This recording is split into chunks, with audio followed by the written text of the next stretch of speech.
Kendrick, usually I'm up top where all the noise is, but tonight I was not in the mood for any of that crap. So voila, here I am in the room where Jason Kidd conducts his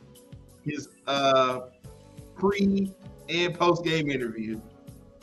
Oh well, you couldn't stand Chris Arnold like the rest of the people out there in the AAC. Right? I want to deal with it.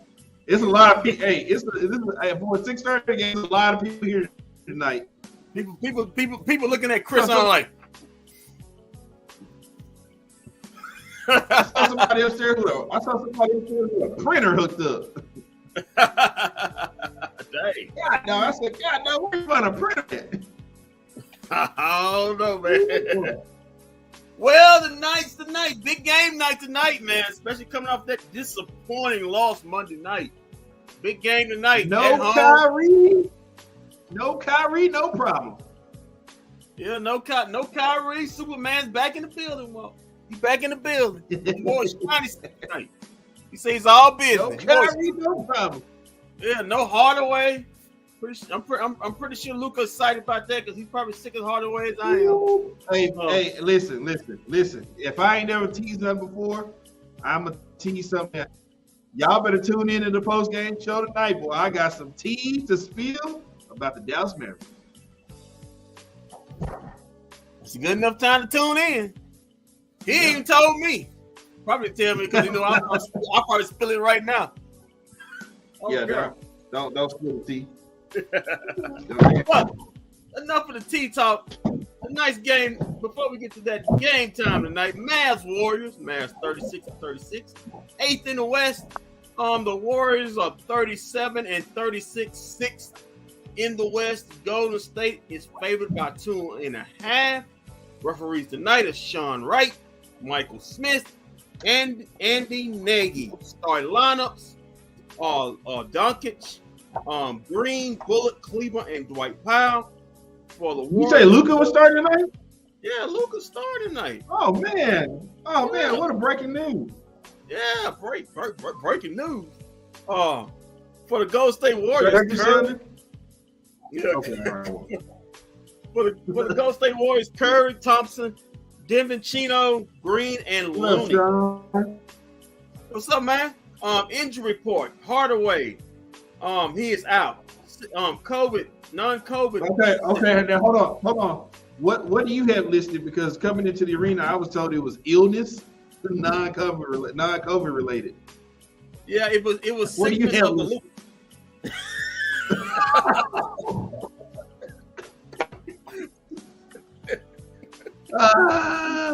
Yeah, man. Sometimes that Luka sickness get up on you, man. You just get. I mean, man, it just gets up on you. You get a lot of flame on your chest. I'm telling you, boy, I got some tea about this tea tonight, boy. You probably not gonna be shocked. Also Marquise Morris, he's questionable. I think he's in with a knee. And also we know Kyrie Irving just about an hour ago was ruled out with right foot soreness. You know, he had an injury involving Dylan Brooks, stepped on his foot. For the Golden State Warriors, you want to talk about team. Andrew Wiggins, personal reasons, he's got 99 problems, and you know something is also one of them. Also Gary Payton II, he's out. Man, don't do that, man.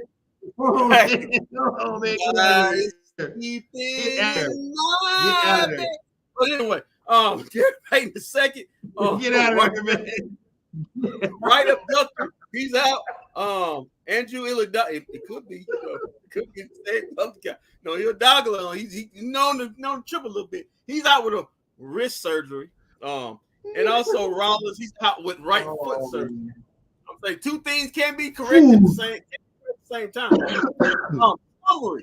Summary. For the game, Dallas, who've lost 4 of 6, come off a disappointing loss to the Memphis Grizzlies, 112-108 on Monday. Dallas has won 10 of the past 13 regular season meetings between the Golden State Warriors, including 4 straight played in Dallas. Both teams need this game. The winner takes a big step to the top 6 playoff picture, while the loser loses the tiebreaker, and more importantly, drops in the play-in and maybe for good. So, whoa, big game. You gotta have it tonight. A lot of guys out. But Luka's in. What do you feel like tonight? Well, if Kyrie was playing, I'd say we got this game tonight. Kyrie. Yeah, but you said that Monday night. No Kyrie, no problem. Yeah, just yeah. Well, you know, I've been hearing some things. As I said, I got some tea to spill tonight in the post game show that has me concerned about the well being of the team, and I can clear something up for some people right now. For all the Jason Kidd fire people, Jason Kidd is going nowhere no time soon. I got that confirmed by multiple people around here. If Jason Kidd was to be gone at the end of the season, it would be because he quits. It won't be. He will not. Jason Kidd is not getting fired at the end of the season. From my understanding, he might not even get fired next season either. No matter what happens. You don't fire a guy that took the team to the Western Conference Finals. That just doesn't happen. That gets you about 2 or 3 years. That might have bought him about 2 or 3 years. Let me clear something up. As I see Paul George injured for the umpteenth time. Bad injury last night. But let me clear something up. Listen, good if you, like we talked about in the post-game show, we tried to explain to Sham. Good luck finding a coach to take who you hiring. You fire a guy his second year who took you to the Western Conference. Better yet, who's gonna sign up for that? You mean to tell me even if I take this team to the Western Conference Finals or further, if I have a bad second year, you're gonna fire me? What respectable coach is gonna take that job? I'm just saying. I'm just saying. Is that Cali? So the thing is, Kendrick, no, there's no. I don't know where Callie is tonight. Callie is not here. I have to text Callie and be like, Callie, what up, bro? But no. Kendrick, the same thing you said. Somebody else who I was talking to, they said the same thing, and they felt the same thing. What we've been saying. Well, if you fire him, go find another coach to replace him because ain't nobody gonna want to come in here if you turn the coaches over like that. It's gonna be hard to find another coach. It's gonna be hard to find another coach. Yeah, I mean, now I'm pretty sure you can find a guy, maybe off the bench, the Mavs bench, who's a first or second year coach will take it, but not no respectable coach is going to sit up there and take this job. Not one of any kind of respectability, because they're going to say, hey man, listen, you gotta give coaches time to be able. Listen, me and Walt tried to tell you guys this. I wanted to say this in the post game, but we was cracking up. Last year was a miracle season. I think I talked about this at the beginning of this season. Last year was a miracle. Nobody saw that coming. And so people are sitting up here thinking, wow, yeah, we got Western Conference championships. And I'm literally hearing on my Twitter, man, we should have Western Conference championships and final appearances from now. That was a miracle season. A lot of things happened. You played the Utah Jazz, who had 2 players, and we talk about 2 players not liking each other, but that's later on down the line. 2 players and Rudy Gobert. Hey, listen. I got some tea on that tonight too in the postgame show. Rudy Gobert and Donovan Mitchell couldn't stand each other. They literally couldn't stand each other. Then they played the Phoenix Suns. Sean, I'm right now. This ain't coming from no Mavericks front office. This is inside scoop source. And then they played the Phoenix Suns, who basically. They star center basically quit on the team in Game 7 because he was having it out with the coach. You had a lot of things going to place, and you had a lot of things coming to place you in that playoff run.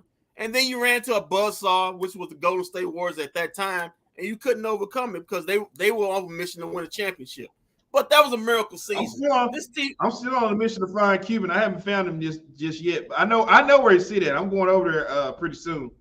Before the night's up with it and have a conversation with him. Or can we arrange to have him on the What's the Name show? Better yet, can we have him on the post game show along with Mike Bassett? Whoa, no.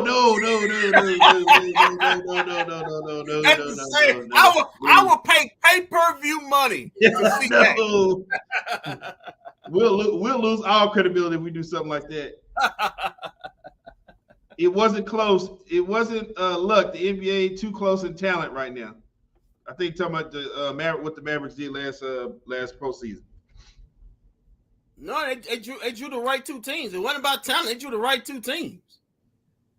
I mean, in my opinion, they drew the right. I also got the scoop on what happened with what really happened with the Jalen Brunson situation. I'll unravel that tonight too. Man, you got all this tea. I got all the. Listen, man, I've been here early. I've been here talking to people. I did this for you. I did this for you, the people at home. I wanted to let you know. I don't want you to feel like you don't get informed on this postgame, on this pre and postgame show. We want to give you the facts and the 100% truth. I'm pretty sure somewhere Tim McMahon's probably steaming right now. He can't over all this tea. Oh, no, we've had Tim on before. We can get Tim Cato. We can get whoever you want. You name him. All I got to do is ask him. No, I ain't feeling Tim Cato. I ain't feeling Tim Cato. What's wrong with Tim Cato? I love Tim Cato. I don't like his last name. Oh, my God. Get out of here. I don't like his last name. We got to have Tim Cato on right now. I was looking for Callie today. See, hopefully we can get Callie to come sit in here. Cato. I love me some Callie Kaplan. Oh, Callie. Yeah, man. She's when she's not nosy, she's one heck of an animal. Leave my friend alone. Hey, I'm just telling you what I hear from Jason Kidd. You know, she's kind of he didn't say that. He didn't say that. Gotta stick to those and everything. Don't say that. Don't say that. He didn't say that. He didn't say that about my friend. Callie Kaplan want all the smoke. So, Walt, what do you see about the game tonight, man? This is probably the first time in a long time you're gonna hear me say this, but I'm gonna take the Warriors tonight. Normally I take the Mavericks, but tonight I'm gonna take the Warriors. Okay. Listen, Monday night I took a lot of people didn't like my question I put out on Facebook this morning. Should the Mavs just punt on the season and just get ready for the offseason? A lot of people weren't happy about that. People tell me that was a dumb question to ask, but and there are some people who it was split. It was split though. A lot of people were like, let's just quit. It wasn't done for me. I posed it two nights ago. I posed on last night. Maybe we should just punt on this season. Give me the Mavericks when we at least expect them to get a win. They get a win. They're a 2.5 point dog at home. Give me the Mavericks. Somehow, some way to get a win. Until Golden State wins 2 in a row on the road, I see it when I believe it. It could be tonight, but until then, give me the over. Give me the Mavs. Somehow, some way, get in the win at home. I was here for some of the Coach Kidd press conference. I walked in on some of that earlier. Oh, he was there? Yeah, he wasn't just watching the game, watching the press conference either. He was actually doing some talking. Yeah, I thought it was a hologram or something. You know, he just puts a hologram up there because somebody say he says hologram. He's really not there anymore. He hasn't been there since January. I'm just saying. I was thinking about coming back here Friday for the what's the name game, but then I thought to myself, why would I torture myself by doing that? Maybe Michael may be in the building. You can ask him why he's selling the team. Yeah, still Michael Jordan wants to sell me the team, but I have Coach. If you yes, we all listen. Hear from him. You don't have to tell me to hear from Coach. I love to hear from Coach. Oh yeah, you're gonna be very informative. Yeah, I'm pretty sure it's a whole bunch of people don't want to hear from Coach. No Kyrie and yes, Luka. That's a dub for the Mavs. All right. Yeah, Capazzo. I think I heard him say that they don't look to give Luka a lot of minutes tonight. So I think I heard Coach Kidd say that when I walked in. He could have been talking about somebody else, but I thought he might have been talking about Luka. So it just depends on how the night's going. Yeah, that's what he was saying. It depends on how the night goes. Going. But they're not looking to give him a lot of minutes because he hadn't played a lot. Close in the fourth, because they said the same thing about Maxey. When he came back in that Laker game, and then he got a lot of minutes in that fourth quarter, including the game winner. So that's it. Oh, that was different. Well, that was different. He's expendable. We can do that. We can do that with him. Can't do that with Luke. All right, here we go. Here go Coach Kidd. He's out and Kai's out. And Markeith is in.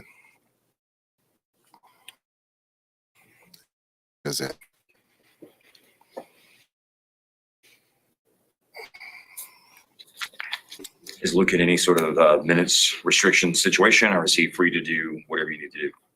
Under 40. Okay. Sounds good. And then we'll talk to him if it goes past 40. We'll talk to him.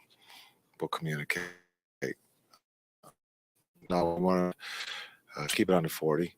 We want the first time out to be a positive experience, and so we can build on it. So what's your mindset tonight? Because obviously there's so much on the line, but then of course, over the course of the next 2 weeks, you're going to play a lot of also really, really important games. So is there a balance that you have to strike about tonight and what's out ahead of you, or what's your thought? Yeah, I think, they're all important. And so, health is important too. And so we don't want to sacrifice someone's health for just one game. And so understanding, if it gets to the 40-minute mark and it's going back and forth, we're going to talk and he's probably not going to want to come out. So, but we don't want to put him in a situation to get hurt. And so, but the big thing is, again, like, we want to get healthy. We would like to get Kai back. Unfortunately, he's out tonight with the foot. So, we got to keep. Luke hasn't played here in over 10 days in a game, but he's been working extremely hard and he looks great and feels great. So we got to put him in a position to be successful. What's the last 48 hours or so been like for Kyrie in terms of, assessing how the foot feels, what was doing to get back? He said he'd do everything he could to try to get back today. Was there ever a point at which there was hope he could play tonight? Yeah, I think it was hope all the way to he rolled out. He put himself in a position to heal. So the last couple, days, done his treatment and watched shoot around yesterday. And again, did that again today with the treatment, but it isn't able to go tonight. And then hopefully he feels better today and tomorrow and has the opportunity to play against Charlotte. This will mark 9 times that Luka and Kyrie have played together and 9 times that one of the two has been out since the trade. How does that test the patience, resolve, et cetera, as you try to figure them out together without being able to get them on the court together?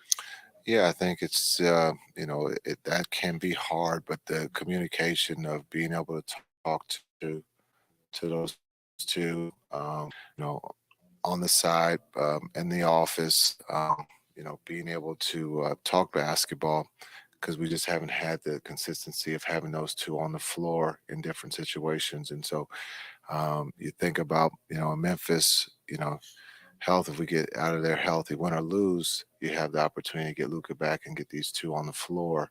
But unfortunately, we just can't get those two to be on the floor at the same time for a length of time. What have you thought about Jaden's progression, especially with not having Kyrie out? How do you kind of see his role kind of going forward towards the end of the season? Yeah, Hardy's been great. You look at, I thought he did a great job in Memphis and picking us up with the energy. Looking at his minutes, he's going to play. Timmy's out, and so he's going to get a lot of minutes. And again, he's done a great job with those minutes, both offensively and defensively. He's not going to be perfect, but there's a lot of great teaching opportunities in those moments. But he's done a great job, so he's going to play, and he's going to continue to play, as we go forward. Where would you say his most significant growth has been? I really think just understanding who's in front of him. And then when he gets the opportunity to play, to be able to score the way that he does, there's going to be some, mistakes once in a while, but I think those are all, rookie mistakes. Those are all, he's not doing it, intentionally. And so, again, he has shown that he wants to get better. He works. And for a rookie, that's big time. And so, again, to be able to get him on the floor tonight and going forward is important. Jason, what's been happening lately with Voigt getting the opportunity to facilitate more and his assist been pretty high the last. Yeah, I think playing through Seawood, he has the ability to put the ball on the floor, being able to use the small, big screen to be able not just to score but to play make, and he's shown that here of late to be able to play through him offensively, and so that's just something that we have kind of looked at doing with just one of those guys out there on the floor. When you talk about having Josh and Hardy being able to play through Seawood at the high post is important because a lot of times we're built around Kai and Luka, and being able to have another playmaker or someone that we can play through is helpful. When you're running two big lineups,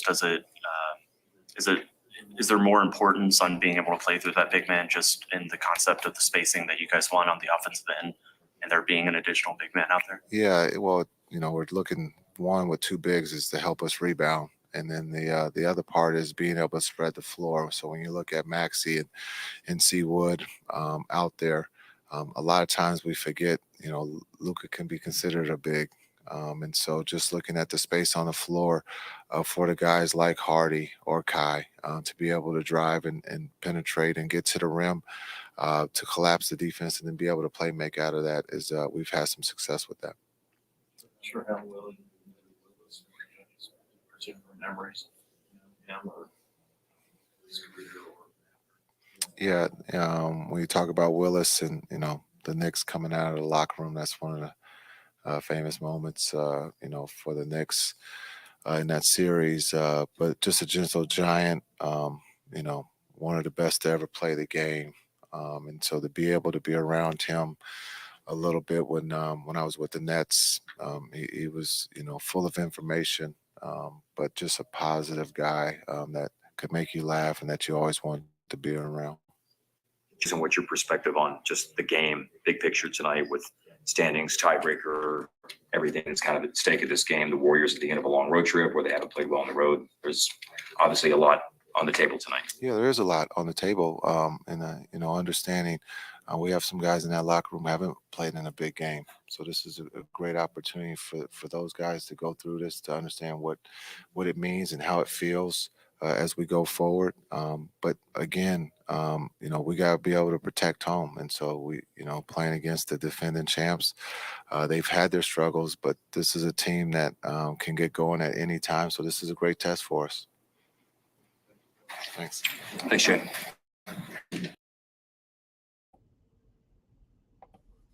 Yeah. 40 minutes. I told you, I thought he was talking about Luka when I walked in here. Yeah. He said under 40, and then we'll talk. Like I said, depend on how the game going. If it's 2 minutes left and you need a game, and you need a game winner, he probably going over. But if it's not, he'll be under. But yeah, man. First off, RIP to Willis Reed, man. NBA great. Passed. Us, even though us at bFb give our condolences to the family. But moving on. No, they ain't tipped off yet. Okay, I'm gonna say it's ESPN, so they do a little later. It goes a little later. Right. But yeah, man. Big game tonight. All hands on deck. Whoever's on deck, to go. I think this is the biggest game right now of the season for the Mavs, because, like I said in my summary, the winner takes a big time step to maybe getting us not guaranteed to get in the sixth spot, but really takes them a big step to get in a sixth spot. The loser, in my opinion, most likely probably would be in the play-in. You got teams like OKC. I don't know if you can see that on the screen right now. I got the standings up right now. Yeah, you got OKC, you got the Clippers, you got the Thunder. All these teams separated by 2 games. The Timberwolves, the Mavericks have, and it's a big game for the Mavericks because they already lost the tiebreaker to the Thunder and the Timberwolves. You don't want to lose it to you don't want to lose it to the Warriors, because those are 3 teams right around you. If you lose this game, that you wouldn't have the tiebreaker. That's why it is such a big game for the Mavericks. Right. So you need to win. You need to win tonight. And I don't know if you know this. My the guy I probably would name most improved player, if you can name Shea Gilgeous-Alexander, he may be a first team All NBA where he's playing right now. Another Kentucky guy. Yeah, he may be a first team All NBA at the end of this year, man. He is balling. He is giving it to people. Back to big time. I bet you Kawhi regret getting rid of him now. You think? Oh, George. You think? Yeah. Think? Yeah, I think he might be regretting that move. Yeah, if you're the Clippers, how big that window would be if you had SGA instead of Paul George? I'm just saying. Okay, yeah, I hear him doing the national anthem now. ESPN game means 35 points for Luka minimum. That's not the problem. Problem is what you gonna get everybody else. That's the problem. So where are the points gonna come from? No Kai, no Kai, no problem. No Timmy.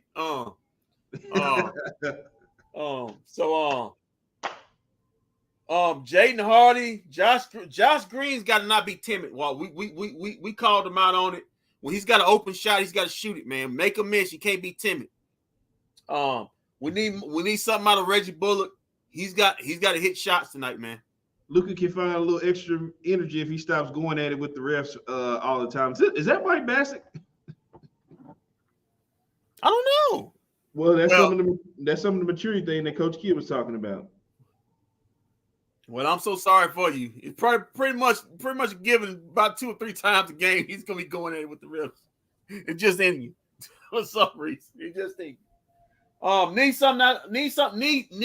Need better rebounding. Kevon Looney is licking his chops, especially seeing how pathetic the Mavs defensive rebounding was. Remember, we talked about 17 offensive rebounds given to the Grizzlies. That's basically how they got back in the game. Powell, Kleber, basically everybody. They don't have a dominant rebound on the team, so they got to rebound as a team. Limit the Golden State Warriors to the second chance points, because I'm telling you, team like Golden State, you give Curry and Thompson second chance to bomb threes, that'll seal your fate. Even with Kai out, the Mavs still have to play with a pace. They still have to play with a pace, get easy shots. You still, even though the splits are different as far as the defense, as far as the Golden State Warriors, they are still a team that if you do not do the right things to get easy shots, they still can lock you down. So, yeah, man, you can do those things. You hopefully you should hear this that just came out. Yes, sir. Brooklyn Nets, the aggression of 3-point shooting since the trade has killed this team. Cam Johnson went from 46% to 34%. Dinwiddie went from 41% to 29%, and Finney Switch went from 35% to 27%. This is for all the people that said Luka was holding back Dinwiddie and Dorian Finney-Smith. I don't think. No, he was not. Listen. Like you said, well, losing Dorian, I'm not talking about Dinwiddie, but losing Dorian was a big hit, but you had to do it. I mean, this team, the reason why they made the deal because this team was going nowhere. And we talked about it. I don't think this trade, the Kyrie Irving trade, is a this year trade. If the Mavericks do what they're supposed to do and get Kyrie Irving back, this is a next year's trade. This team is incomplete. It's not complete as far as trying to be a contender right now. There's no defense. So we talked about it. It's just about outscoring people, get stops when you can. But for the Mavs to make another step, it's going to take next season. It's going to take a good offseason. But it ain't going to happen this season. Just saying. Just saying. Well, we shall see. I hear them doing the lineup now. Oh, they got that porn music playing. I forgot what. I hear them. They're going crazy. They just announced Luka. Oh, Luka. Uncle Sean Heath. Shout out to Sean Heath. Sean Heath out there front running for Luka. Shout out to Sean Heath, not Tim Cato. But shout out to Sean Heath. Well, we can get Uncle Sean on anytime we want. Yeah, man, I love Uncle Sean, man. I mean, it's just something about Cato just makes me itch. Just a hater, man. All right, man. So I'll let you know. I'll text you about halftime. If not, we'll definitely be back in the post game. And I told you I will. Listen, you better get to this. You better get to this tea. This tea is gonna be hot. Come post game. I got some hot tea for you. I got some hot tea. For some people, it may be ice cold. Just saying. Yeah, we'll see. All right, man. We'll see y'all in the post game. Depends on who. Or halftime. Depends.